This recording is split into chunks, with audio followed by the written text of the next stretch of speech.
आज का ये वीडियो है संज्ञा के बारे में। हिंदी में जो संज्ञा ग्रामर का होता है, ठीक है, संज्ञा जिसको हम लोग बोलते हैं क्या, नाउन बोलते हैं, ठीक है। इसके बारे में थोड़ा हम लोग देखेगा। संसार में उपलब्ध समस्त वस्तु, व्यक्ति, जीव, भाव, स्थान आदि का कोई ना कोई नाम अवश्य होता है, अर्थात नाम ही होता है क्या, संज्ञा।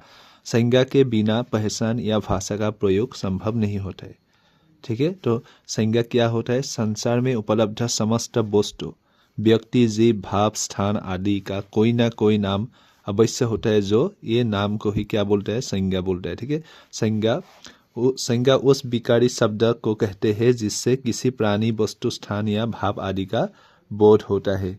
तो संज्ञा कितना प्रकार का होता है ये देखना पड़ेगा हम लोगों को। संज्ञा का भाग हम लोग देखेंगे। व्यक्तिवाचक संज्ञा, जातिवाचक संज्ञा, समूहवाचक संज्ञा और द्रव्यवाचक संज्ञा। व्यक्तिवाचक संज्ञा होता है महात्मा गांधी, दिल्ली, रामायण आदि, ऐसा जो नाम होता है सभी नाम को व्यक्तिवाचक संज्ञा कहते हैं। जातिवाचक संज्ञा क्या होता है? जो लड़का होगा, नदी, पर्वत आदि, ये होता है क्या, जातिवाचक संज्ञा। समूहवाचक संज्ञा क्या होता है? कक्षा, सभा, सेना, पुलिस, ये होता है क्या, समूहवाचक संज्ञा। द्रव्यवाचक संज्ञा का सोना, चांदनी, पानी, दूध, तेल आदि, ये होता है क्या, द्रव्यवाचक संज्ञा। तो अभी हम लोग देखा व्यक्तिवाचक संज्ञा क्या होता है। जिस शब्द से किसी व्यक्ति, विशेष व्यक्ति, वस्तु या स्थान का नाम होता है उसे व्यक्तिवाचक संज्ञा कहते हैं। जिस शब्द क्या कहते हैं? जिस शब्द से किसी विशेष व्यक्ति, वस्तु या स्थान के नाम का बोध होता है उसे व्यक्तिवाचक संज्ञा कहते हैं। एंड सेकेंड में हम लोग देखेगा जातिवाचक क्या होता है। जिस शब्द से किसी एक जाति या वर्ग के सभी प्राणियों अथवा वस्तुओं का बोध होता है उसे जातिवाचक संज्ञा कहते हैं। जातिवाचक एग्जाम्पल हमने दिया है लड़का, नदी, पर्वत आदि, ये होता है क्या, जातिवाचक संज्ञा। थर्ड में है समूहवाचक संज्ञा। जिन संज्ञा शब्दों से किसी समूह या समुदाय का बोध होता है उन्हें समूह या समुदाय वाचक या समूहवाचक संज्ञा कहते हैं, जैसे कक्षा, सभा, सेना एंड पुलिस। द्रव्यवाचक संज्ञा क्या होता है? वे संज्ञाएं जिन्हें मापा या तोला जा सकता है। जिस संज्ञा को क्या होता है? जिस नाम को मापा या तोला जा सकता है परंतु गिना नहीं जा सकता उन्हें द्रव्यवाचक संज्ञा कहते हैं। और एक नाम था जो भाववाचक संज्ञा। क्या? भाववाचक संज्ञा। भाववाचक संज्ञा। भाववाचक संज्ञा का जो एग्जाम्पल होगा क्या होगा, जैसे प्यार, जैसे होगा गुस्सा, जैसे निराश, जैसे होगा उत्साह आदि, ठीक है। भाववाचक संज्ञा का जो डेफिनेशन क्या होगा? जिन शब्दों से किसी प्राणी अथवा पदार्थ के गुण, भाव या अवस्था आदि का बोध होता है उन्हें भाववाचक संज्ञा कहते हैं। तो भाववाचक संज्ञा का एग्जाम्पल क्या होगा? प्यार, गुस्सा, निराश, उत्साह, ये सब। या क्रोध, क्या क्रोध भी हो सकता है, ये क्या होता है? भाववाचक संज्ञा। तो अभी हम लोग देखेगा सर्वनाम के बारे में। वाक्यों में एक संज्ञा प्रयुक्त होने के बाद यदि उसी संज्ञा के प्रयोग को आवश्यकता हो तो संज्ञा के स्थान पर वह, उसका, आप आदि शब्दों का प्रयोग किया जाता है। क्या शब्द? उस शब्द का नाम है वह, उसका, आप आदि, ये शब्द प्रयोग किया जाता है। अर्थात सर्वनाम उस विकारी शब्द को कहते हैं जो संज्ञा के स्थान पर उसी संज्ञा के संबंध में प्रस्तुत हो, जैसे वह, उसका, तुम, में आदि। वो, उसका, तुम, में आदि, ये होता है क्या? सर्वनाम। अभी हम लोग देखेगा सर्वनाम के भेद। इसका मतलब टाइप ऑफ सर्वनाम, ठीक है। सर्वनाम के 4 भेद है। हिंदी में 11 सर्वनाम शब्द है, जैसे मैं, तू, आप, जो, सो, यह, वह, क्या, कौन, कोई, कुछ, ये शब्द है जो हिंदी में 11 सर्वनाम शब्द है। अभी देखिएगा प्रयोगानुसार सर्वनाम के सबभेद और 3 पुरुषवाचक उपभेद भी है।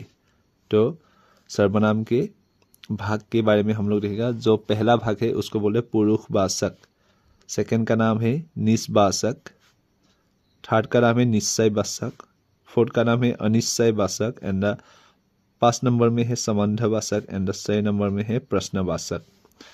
पुरुषवाचक सर्वनाम क्या होता है अभी देखिएगा। पुरुषवाचक सर्वनाम जिस सर्वनाम का प्रयोग वक्ता या लेखक द्वारा स्वयं के लिए अथवा अन्य व्यक्ति के लिए किया जाता है उसे पुरुषवाचक सर्वनाम कहते हैं। जिस सर्वनाम का प्रयोग वक्ता या लेखक के द्वारा स्वयं के लिए अथवा अन्य व्यक्ति के लिए किया जाता है उसे पुरुषवाचक सर्वनाम कहते हैं। तो एग्जाम्पल जैसे हम लोग देखेगा मैं, तुम, यह, वह आदि, ये होता है क्या पुरुषवाचक सर्वनाम। मैं, तुम, यह, वह आदि। वाक्य में हम लोग देखेगा मैं कल दिल्ली जाऊंगा, तुम एक बहादुर लड़के हो, ये होता है क्या पुरुषवाचक सर्वनाम। लेकिन ये पुरुषवाचक जो सर्वनाम होता है उसका भी 3 उपभेद होता है, उसका 3 पार्ट है, ठीक है। पहला जो है उत्तम पुरुष मैं, हम, ऐसा होता है एग्जाम्पल। मध्यम पुरुष में होता है तू, तुम, आप। अन्य पुरुष में होता है यह, वह, ये, वे। यह, वह, ये एंड वे होता है क्या अन्य पुरुष। ये होता है क्या पुरुषवाचक सर्वनाम के 3 उपभेद। सेकंड में देखिएगा निजवाचक सर्वनाम। जिन सर्वनाम शब्दों का प्रयोग वक्ता स्वयं खुद के लिए करता है उन्हें निजवाचक सर्वनाम कहते हैं। जैसे आप, स्वयं, अपने, आप आदि। उदाहरण वाक्य तुम्हें यह काम स्वयं करना होगा, मैं अपने आप से ही हिंदी सीख गया। मैं अपने आप ही हिंदी सीख गया। ये आप जो वर्ड है ये जैसे स्वयं वर्ड है ये होता है क्या निजवाचक सर्वनाम। नेक्स्ट हम लोग देखेगा निश्चयवाचक सर्वनाम। इसका एग्जाम्पल है यह, वह, वे आदि, ये जैसा शब्द होगा, ठीक है। ये होता है क्या निश्चयवाचक सर्वनाम।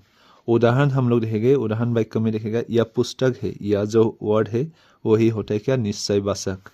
वह अच्छी पुस्तक है, जब दूरी में रहेगा तब वह यूज करता है, ठीक है। तो यह होता है जब पास में होता है, ठीक है। पास में होने वाले जो वस्तु होगा उसे दिखाने के लिए ये वर्ड यूज करता है। तो वह होता है क्या जब दूरी में होगा। वह पेन मेरा नहीं है, ये भी एक है, ठीक है। तो 4 नंबर में जो रहेगा अनिश्चयवाचक सर्वनाम क्या होता है। जो जैसा कि नाम से ही स्पष्ट है, जिस सर्वनाम से किसी व्यक्ति या वस्तु का निश्चित या स्पष्ट बोध न हो उसे अनिश्चयवाचक सर्वनाम कहते हैं।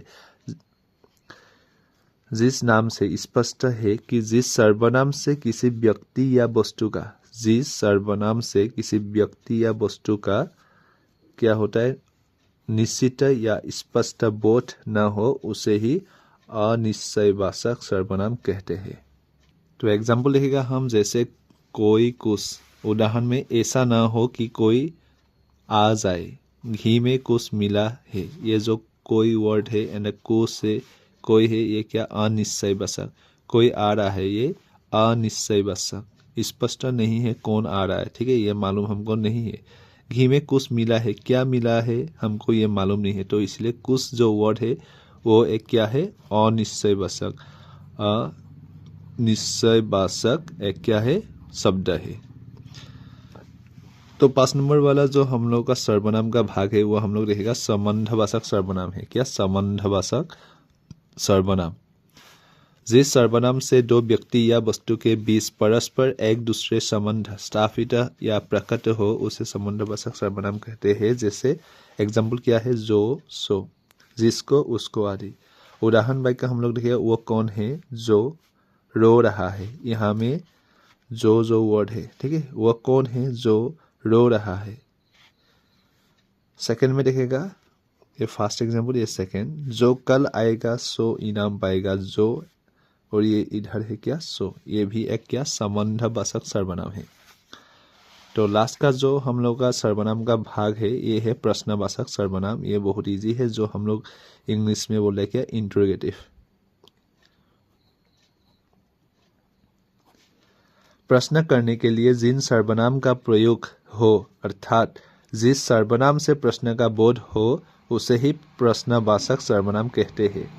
कौन, कहाँ, क्या, कब, कैसा आदि, ये होता है क्या प्रश्नवाचक सर्वनाम का एग्जाम्पल।